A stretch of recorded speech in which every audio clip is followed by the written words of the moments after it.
네, 감사합니다. 오늘 참 행복한 날입니다. 아니, 오늘 행복한 저녁입니다. 라고 선언을 하고 싶습니다. 왜냐하면 저는 자꾸 긍정적인 언어를 써야 되겠다라는 생각을 해봅니다. 그래서 오늘 사실은 한 해가 가니까 뭐가 즐거워 이렇게 볼 수도 있겠지만 한 해가 가니까 기쁨이다라는 생각을 해봅니다. 그래서 한 해가 가니까 희망이다라는 생각을 하면서 하나님의 창조와 새해라는 제목으로 말씀을 요한복음 1장 1절로 5절에 있는 말씀을 중심으로 나누고자 원합니다. 자, 2024년 님은 같습니다. 님은 같습니다. 어떤 시가 있잖아요. 그렇죠? 한용호님의 시인데 님은 같습니다 라는 표현을 쓰면서 사실 이 님이 조국이란 님을 얘기하는 거 아니겠습니까? 근데 우리에게 있어서 님은 바로 24년이 같다라는 말을 쓸 수가 있습니다. 그래서 24년은 우리가 돌이킬 수 없다. 이미 시간의 역사의 현장 속에 기울어가는 이런 모습을 붙잡고 통곡하고 한다고 한들 뭐 달라질 수 있겠는가? 문제는 어떻게 그 모습을 보면서 수용하고 받아들일까? 이게 대단히 중요하게 다가오게 됩니다. 그래서 24년을 보내면서 아니 내가 보내고 싶어 보내는 것도 아니고 지가 알아서 가는 거. 내가 안 보내주면 어쩔 건데 안 보내줘도 지가 가는 거고 그럼 이왕이면 잘 보내는 게 좋지 않을까 하는 생각들을 해봅니다. 그래서 아쉬움으로 남고 한 30분 정도 시간이 남아있는데요. 이 30분 후면 이제 여러분 24년의 역사의 뒤안길로 가서 이제 역사책의 치부책을 이렇게 열어보는 것처럼 보아야만이 열람이 가능한 그런 시대로 들어갑니다. 그래서 새롭게 25년들을 바라보면서 우리는 어떠한 모습으로 받아들일까? 그래서 오늘 송구 영신 예배를 드립니다. 그래서 사실 송구 영신 예배는 신정에 드리는 예배이기 때문에 영신은 조금 지양을 하고 송구한 마음으로 드리는 게 좋지 않을까. 그래서 그래도 송구한 한 해를 보내고 하나님 앞에서 송구한 거죠. 그래서 한 해를 보낸다는 말이 송구지만 그래도 하나님 앞에 죄송스러운 마음으로 예배를 드리는 것이 좋겠다는 생각을 해봅니다. 그래서 하나님의 창조라는 말과 새해라는 제목을 두 가지를 잡았어요. 그 두 가지를 보면 공통점이 있어요. 왜냐면 창세기에 보면 하나님이 태초의 천지를 창조하시니라 이렇게 했거든요. 그죠? 근데 그때 당시에 천지를 창조하셨는데 뭐가 있어야 창조하지 않을까?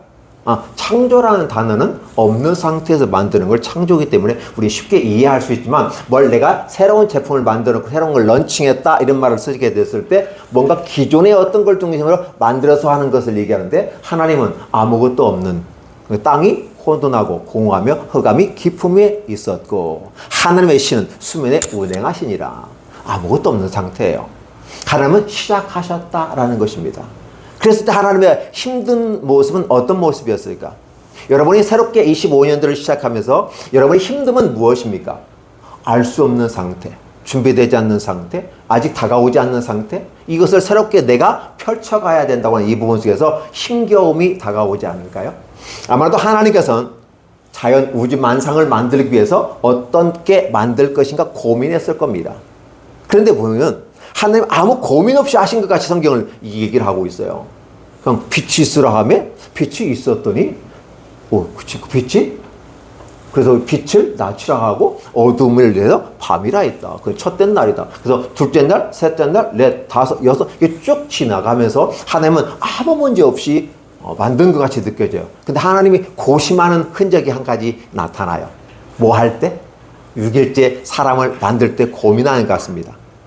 도대체 자연만상을 이렇게 만들었는데 한 인간을 만들어야 되는데 어떻게 만들까? 라는 고민이었습니다. 자연만상과 동일한 게 만들자니 그렇고 아니자니 그렇고 그래서 외적인 모습은 자연 만물과 똑같지만 왜? 겉과 속이 있고 보이는 세계와 보이지 않는 세계가 있으니까. 근데 그 어떠한 모습을 만들 것인가? 외형의 모습도 어떻게 만들 것인가? 사람의 모습을 만들었으니까 하나님이 사람같이 생겼을까? 자신의 모습을 비추어서 우리를 만들었으니까. 그러면 하나님도 우리와 같지 않을까? 라는 생각을 하면서 그리스 로마에서는 어떻게 돼요? 바로 신들이 사람의 모습으로 나타나요. 헤라클레스라든지 그렇죠? 포세이돈이라든지 아테네의 그 신이라는 다양한 신들이 다 여성, 남성으로 표현해버리는 거죠.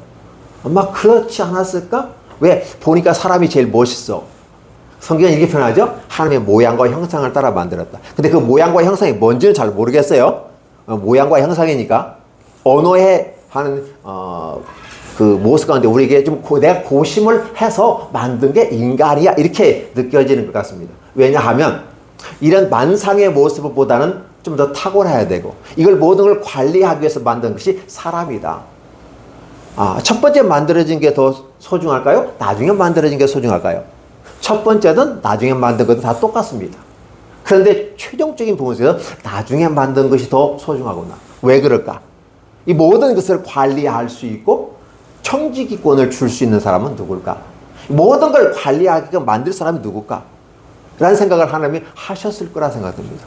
그래서 저와 여러분을 이 땅에 만들어 놓고 이 땅에 보내신 이유도 보면 그냥 내가 이 땅에 태어나는 것 같이 느껴지고 누구나 태어나는 거 나도 하나의 그 가운데서 하나 태어났을 뿐이야.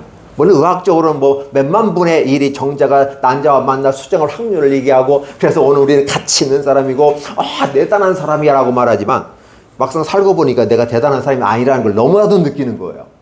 이것도 부족하지 저것도 부족하지 쟤는 저것도 잘하는데 나는 이것도 못하지. 보는 건 상대적으로 다 막 이런 부분이 다가와요. 근데 이걸 왜 그렇게 생각을 하지? 하나님은 오늘 한 사람 한 사람을 만들었을 때 자신의 모양과 형상을 따라 만들었기 때문에 다 존엄하고 가치 있고 존귀하게 만들었는데도 불구하고 왜 나는 그 생각을 상대적으로 가지냐 말이에요.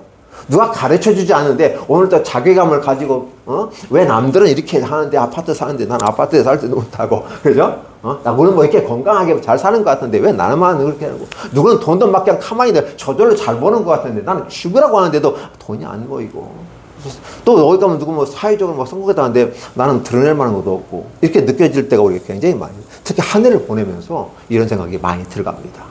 근데 성경을 보면 하나님이 고심하고 만든 게 저와 여러분이라는 걸 생각해보면 그 쓸데없는 기우였구나 라는 생각을 해봅니다. 단지 잘 먹고 더 맛있는 음식을 먹고 단지 더 좋은 주택에 살고 단지 더 좋은 자동차를 탈 뿐이지 실상은 똑같이 자동차 타고 다니고 똑같이 하루에 3끼 먹는 거고 잘 먹고 잘 나도 해서 5끼 먹는 사람은 그러니까 안 좋아요. 배만 나왔었고 건강이 안 좋은 거죠. 3끼 먹는 것도 감사하고 나이 먹으면 2끼만 먹어야 돼요. 소화도 안 되니까.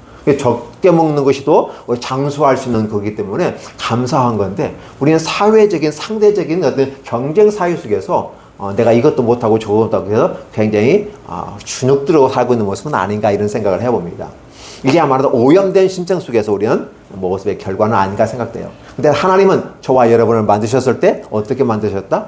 고민하면서 만든 하나님의 모양과 형상을 따라 창조된 우리의 모습이구나라는 생각을 해보면 현재 내 나이가 몇이든지 관계없이 내 경제권과 이 사회권에서 내가 위치가 어떤 위치에 있든지 간에 그거는 상대적인 거지 절대적인 건 아니구나. 그래서 우리가 어떤 거든지 절대적인 게 있고 상대적인 게 있어요. 안이 있고 바깥에 있어요. 그렇죠? 형식이 있고 내용이 있어요. 그러다 보면 하나님은 우리를 소중하게 만든 존재라는 사실을 우리가 먼저 생각해 본다면 참 좋겠다라는 생각합니다. 즉 자신의 존재감을 잃어버린 이 시대를 향해서 말씀을 전해주는 겁니다. 너는 하나님의 형상과 모양을 따라 창조된 사람이야. 만든 만상의 어떤 동물보다 원숭이가 진화해서 사람이 됐다라고 만드는 그 사람은 참 불쌍한 사람이라는 거예요. 하나님이 이렇게 만들어 놓은데도 왜 원숭이가 진화돼서 만들었다고 얘기하냐고. 현상의 모습 가운데 진화되는 부분은 일정 부분 있어요. 적응하는 과정 속에 하나의 그거는 있을 수 있는 일이나 전체적인 걸 보면 아닌데 굳이 그렇게까지 인간에 비하시키면서 사람이 원숭이로부터 진화됐다고 말하는 또 뒤에 그 한 부분은 비스무리하게 말할 수 있으려면 개연성을 갖고 얘기할 수 있는 바라요. 필연성은 아닌데도 불구하고 마치 개연성을 얘기하면서 필연성을 갖고 얘기하는 것처럼 하는 어리석음에 봉착하는 이 모습을 바라면서 그럼 또 그런 걸 박수치면서 야 과학적이고 대단하다라고 말할 수 있지만 사실은 그건 아니구나. 그것은 하나님의 지혜를 열어주지 않았구나. 세상적인 과학적 지식과 학교를 가지고 학설을 얘기할 수 있고 이론을 주장할 수 있지만 진정한 모습은 우리는 원숭이가 아니구나라는 사실이죠. 외적인 모습에서는 뭐 심장이 뭐 이신발 그래서 똑같은 구조가 되어 있어요. 두개골도 있고 손도 있고 발이 있고 다 이런 모습은 비슷비슷해요. 단지 뭐 직립보에 있냐 뭐 기어다니는데 이 사이가 뭐 같냐 아니 유사성을 따지지만 실제적인 것은 다르다는 거죠. 사람은 처음부터 기어다니지 않죠. 아기 때는 어쩔 수 없이 걸어다니겠지만 그러니까 성인이면 그죠? 근데 원숭이는 성인이 돼도 여전히 지금도 기어다니더라는 거죠. 차이가 있는 거잖아요. 그래서 하나님이 우리를 소중하게 만들었구나. 만상을 다스릴 수 있는 최고봉에 위치했구나. 그 인간은 만물의 척도라고 과학에서 얘기하지만 만물의 척도가 뭐예요? 인간이 기준을 갖고 있다. 자연을 보는 것이다. 라고 말을 하면서 마치 하나님이 창조한 것에 대한 인정을 하는 것 같지만 사실 그들은 그렇게 얘기하는 게 아니잖아요. 이게 결국은 누가 최고의 지배자냐 했을 때 그 말할 때 쓰는 하나의 기준일 겁니다. 근데 그게 아니라 진정으로 하나님은 저와 여러분을 창조하실 때 모양과 형상으로 창조하셨다. 하나님의 이미지가 있어요. 그죠? 그 이미지가 우리 안에 있다. 그래서 사람의 얼굴이 다 다르잖아요. 그죠? 또 그런데 어떻게 알 수가 있겠어요? 외형은 다를 수도 있다. 그러니까 심성은 다르구나. 그래서 이 심성이 우리의 영혼이고 우리의 생명이다라는 걸 봅니다. 그렇다 보면 태초에 천지를 만드신 하나님께서는 요한복음 1장에 오니까 어떻게 표현해요? 태초에 말씀이 계셨다. 이 말씀이 하나님과 함께 계셨으니 이 말씀으로 하나님. 이거 읽을 때마다 헷갈릴 때가 많아요. 그럼 말씀과 하나님을 구별해 볼까요? 말씀은 그란 뒤에 가보면 그가 태초에 하나님과 함께 계셨고 그러면 하나님은 똑같이 내려오니까 말씀이 그로 바뀐 거잖아요. 그렇죠? 그럼 말씀과 하나님. 그럼 하나님은 성부 하나님을 얘기하는 거고 말씀과 그는 누구예요? 성자 예수님을 얘기하는 거예요. 그래서 성자 예수님과 성부 하나님이 함께 계셨다라고 얘기하는 거죠. 그리고 그건 말씀이신 그분 메시아 예수 그리스도 그분이 처음부터 창조를 하고 있었다라는 걸 얘기하고 그들이 그런 말미암아 지음받으리 그들이란 만상이죠. 만물이죠. 만물이 그런 말미암아 지어졌다는 말은 뭐예요? 예수 그리스도의 성자 예수님에 의해서 천지창조는 누가 만든 거예요? 하나님과 함께 아들 예수님이 만드셨다는 걸 여기서 얘기하고 있는 거죠. 그러니까 우리가 태어나면 하나님이 천지를 창조하시니라 라고 하면서 빛이 있으라며 빛이 있었고 만들어 했지만 결국은 뭐냐면 구체적으로 요한복음에서는 전문적으로 파고 들어가면서 구체적으로 예수님이 성부 하나님과 만드셨는데 실제적인 모든 그것은 누가 만들었다? 예수 그리스도가 하셨다.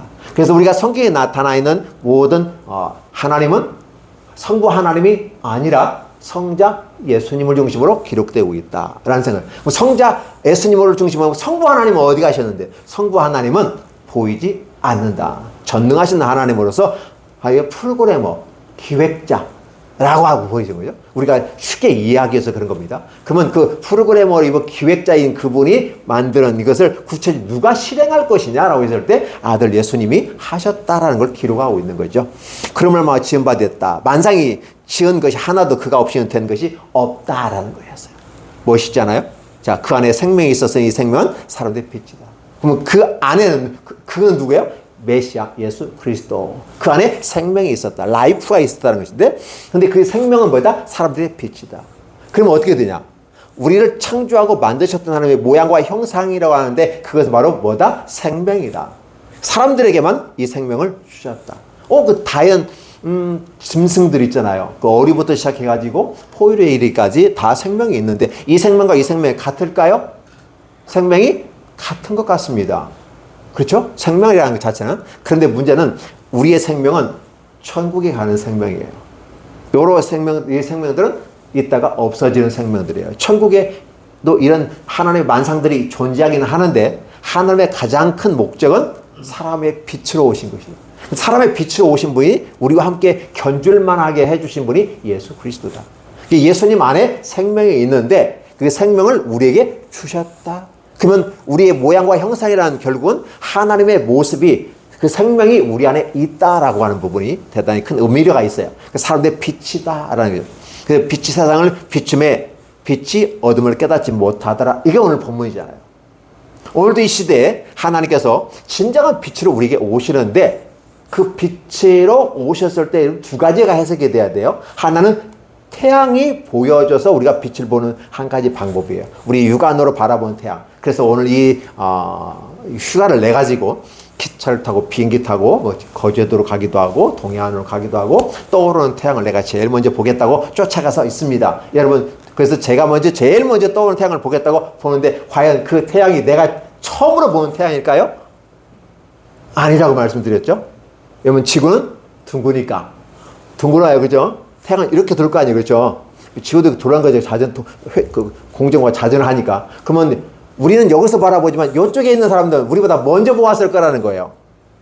근데 우리의 착각 속에 이 땅에 존재하면 이게 전부인 줄 알고 내가 이 땅에서 있으면서 내가 제일 먼저 태양을 보았어. 그리고 그 태양이 내 빛이었어? 라고만 생각하면서 오늘 내 이 두 눈으로 25년 떠오른 태양을 봤어? 라고 하면서 거기에 몰두를 두고 의미를 두고 그 개고생하면서 쫓아가요. 더 추워 덜덜덜 떨면서 감사하게 그게 오늘은 안 추웠네, 그죠? 덜 추워서 참 다행인데 다른 때 같으면 엄청 추웠잖아요. 막 바리바리 싸요.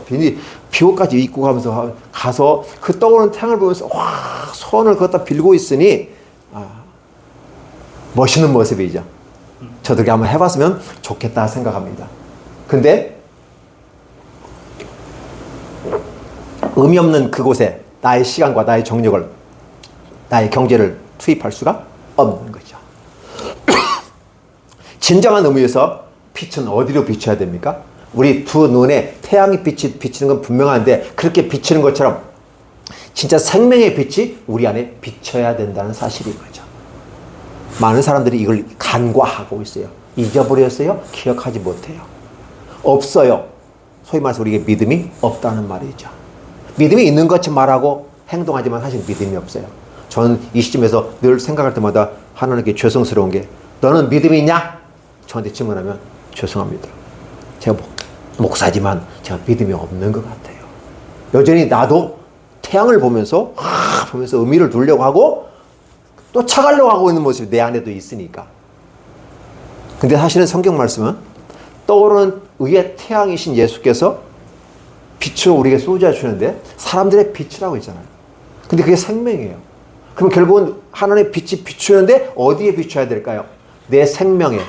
그분이 조명해 주셨을 때 내가 존재한다는 걸 알게 되고 하나님의 모양과 형상을 따라 창조된 인간이라는 사실을 내가 깨닫는 순간 태양을 본 것보다 더 의로운 태양이신 예수께서 내게 비춰주니까 비로소 내가 나가 되는 거잖아요.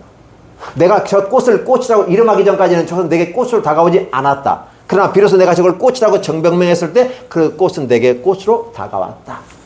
김춘수 시인의 꽃이라는 어떤 시 내용의 한 부분일 겁니다. 나라는 존재가 비참하고 힘들고 자존감 떨어지는 그런 존재 같은 인간이라 할지라도 그분께서 The Word, 말씀께서 그리스도께서 생명의 빛으로 비추면서 너는 존귀한 자였어 원래부터 라고 하면서 내게 다가왔을 때 내가 그걸 깨닫는 순간 나는 희망이 떠오르는 거죠.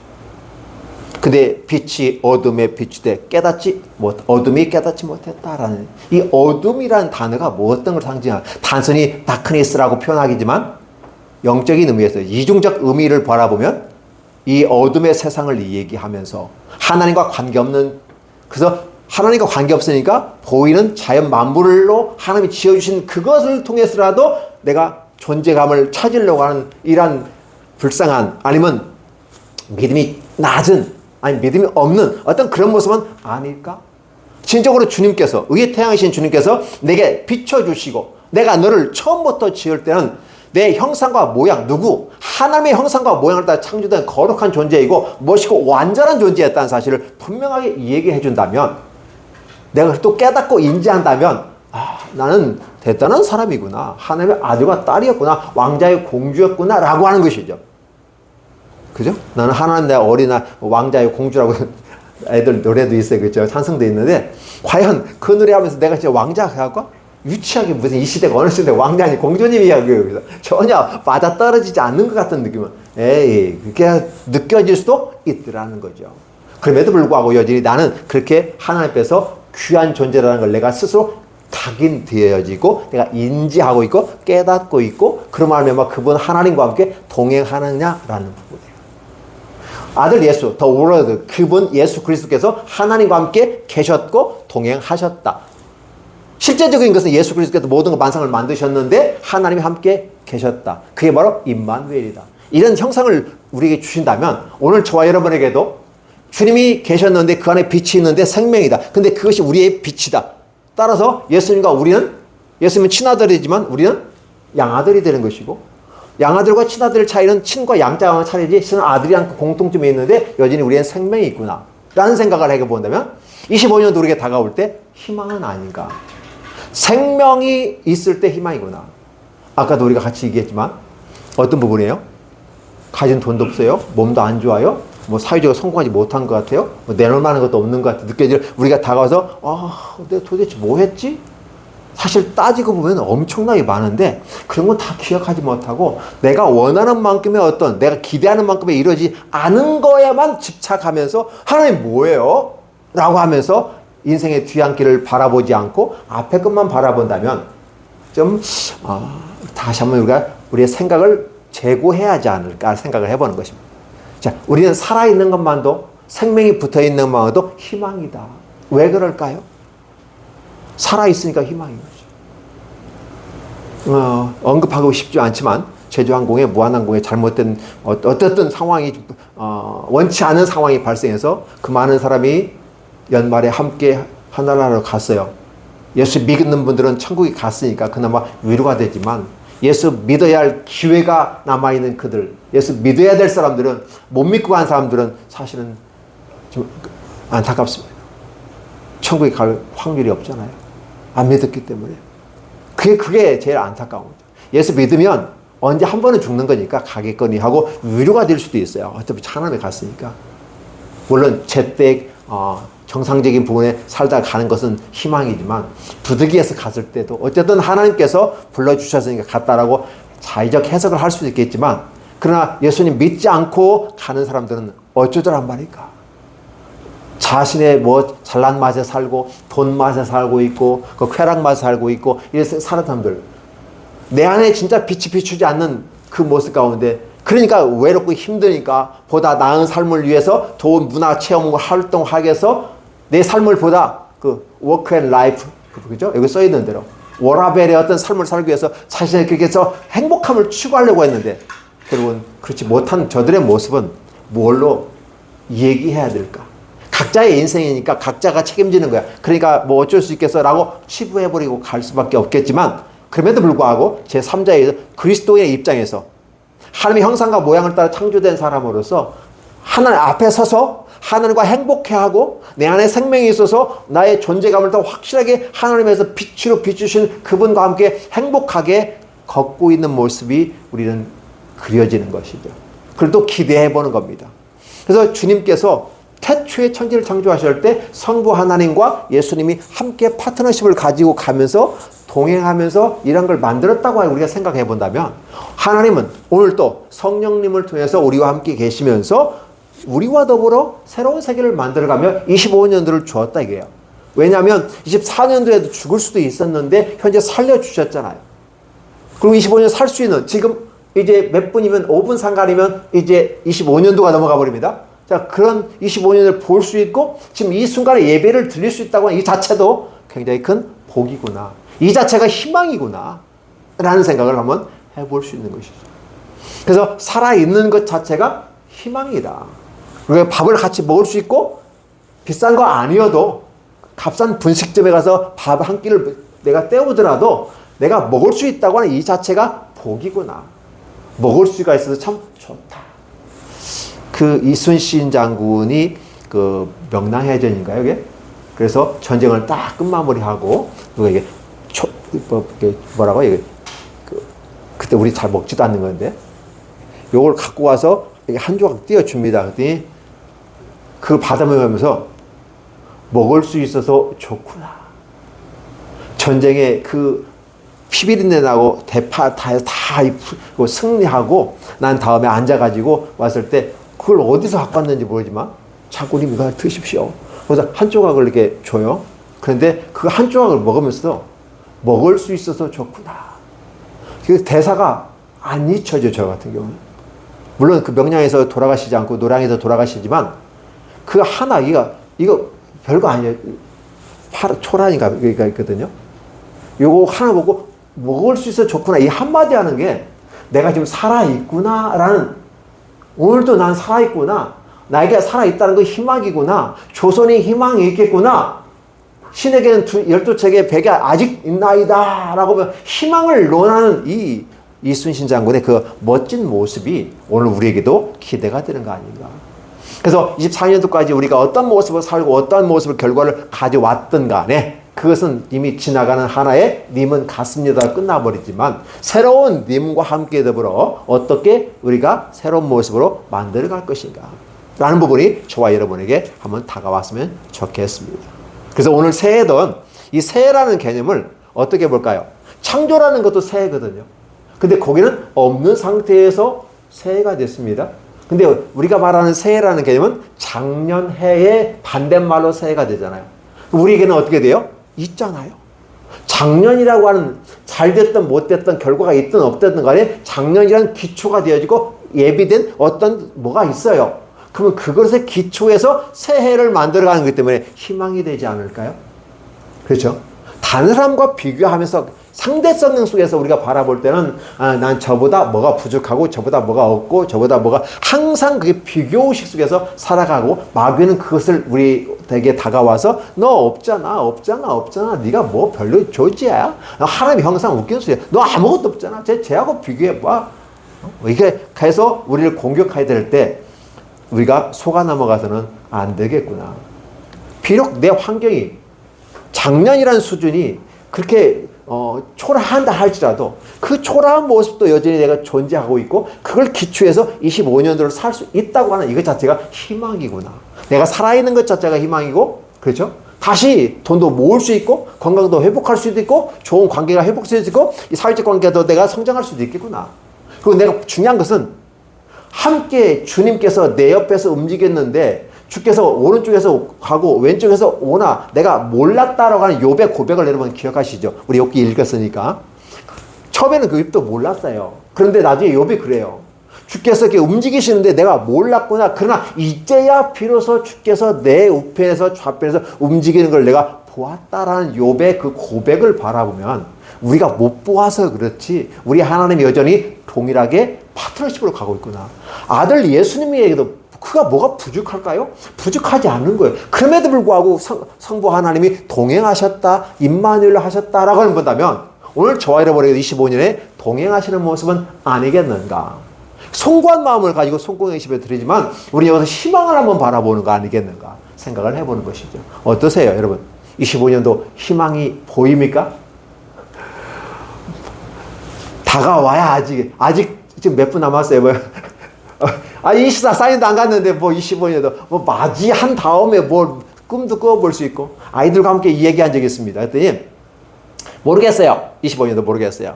이런 식으로 이제 이게 당연히 모를 수밖에 없죠. 애들만의 문제가 아니라 어른들도 문제예요. 25년도는 무슨 꿈을 꾸고 있습니까? 라고 했을 때 당황스러워요.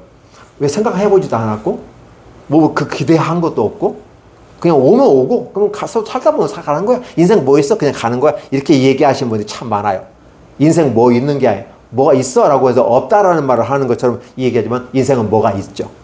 그 인생은 그 뭐를 찾느냐 못 찾느냐의 문제예요. 인생 뭐가 있어? 라고 하는 방은 그 사람은 진리라이 찾지 못했다. 의의 태양이신 예수께서 저 바다를 뚫고 올라오는 뜨거운 그 불덩어리 같은 그 태양의 그 모습 가운데 비춰지는 그 빛이 비쳤을 때 와 환호성을 치며 박수치는 그 모습을 여러분 한번 생각해 보세요. 그런데 그 빛이 아니라 그건 이따가도 사라지는 거니까 영원히 우리와 함께 있으면서 우리에게 빛을 비추시는 그 생명의 빛이 여러분에게 쫙 비치는 이 모습을 바라보면 하나님이 내게 포커스를 주고 있구나. 메인 카메라를 나한테 두고 있구나.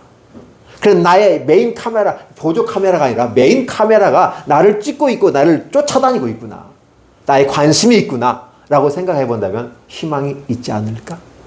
현재 나의 모습은 다른 사람과 비교해서 부족하고 연약하게 보일지라도 여전히 나 한 사람 절대적인 가치를 두고 자신의 모양과 형상을 따라 창조된 우리에게 메인 카메라를 들여야 되고 내가 널 보고 있고 눈동자같이 내가 널 지키고 있어 라고 성경의 말씀에 비교해서 바라본다면 희망이 있지 않을까?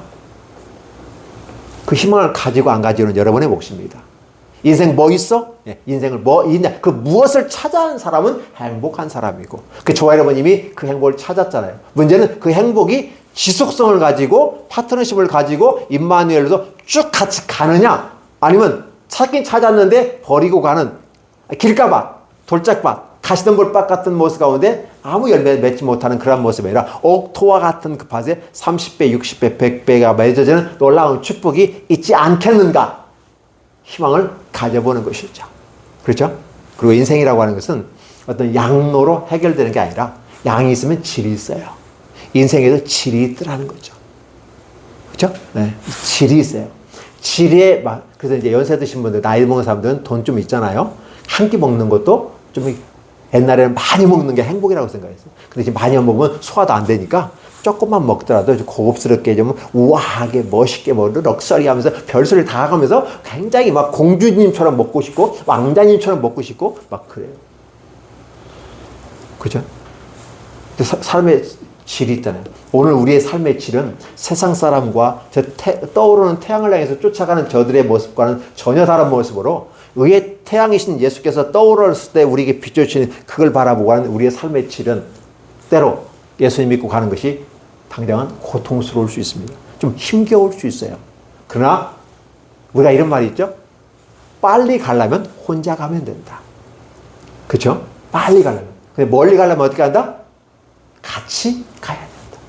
그렇다 보면 오늘 저와 여러분들의 모습 가운데 내 인생에 혼자 가는 외로움의 모습 가운데 그래서 좌충우 들어가면서 매년마다 쫓아가서 떠오르는 태양을 바라보면서 소망을 갖는 그런 모습이 아니라 진정으로 의로우신 태양이신 예수께서 떠오르면서 우리에게 비춰주신 그리고 우리의 생명의 빛을 주시는 너는 귀한 존재야. 내가 비로소 너를 알았고 너를 지목하여 불렀나니 너는 내 것이다 라고 하나님께서 예수 그리스도를 얘기한 것처럼 오늘 저와 여러분을 내가 너를 지목하여 불렀니 넌 내 것이야 라고 말씀해 주시는 그분의 음성이 여러분에게 들리기를 원하고 또 그러한 모습 가운데 새로운 한 해의 삶을 사시기를 예수님의 이름으로 축원합니다. 살아있으니 행복이다. 살아있으니 희망이다. 살아있으니까 기대를 가질 수 있겠구나. 25년도 그렇게 한번 새롭게 시작해보는 건 어떨까 제안합니다. 기도하겠습니다. 하나님 감사합니다. 고맙습니다. 무한한 사랑과 은혜로 말미암아 큰 기쁨과 즐거움이 우리에게 넘칩니다. 24년도를 원튼 원치 않던 아쉬움 속에서 또 슬픔과 함께 그들을 보내고 또 대한민국의 어려운 상황 속에 있지만 그럼에도 불구하고 여전히 하나님은 우리와 함께 계시고 의의 태양이신 예수께서 우리의 마음에 우리의 영혼의 질적인 부분 속에서 우리를 비춰주심으로 우리가 소중하고 아름다운 존재를 절대적인 의미 속에서 깨닫고 나아가는 아름다움이 되게 해와 주옵소서. 그리고 오늘 이 자리에 참석한 주의 종들 머리 위에 인생의 계획하는 것 위에 하나님께서 무한한 사랑과 은혜가 넘치도록 축복하여 주시옵소서. 예수님의 이름으로 기도하옵나이다. 아멘.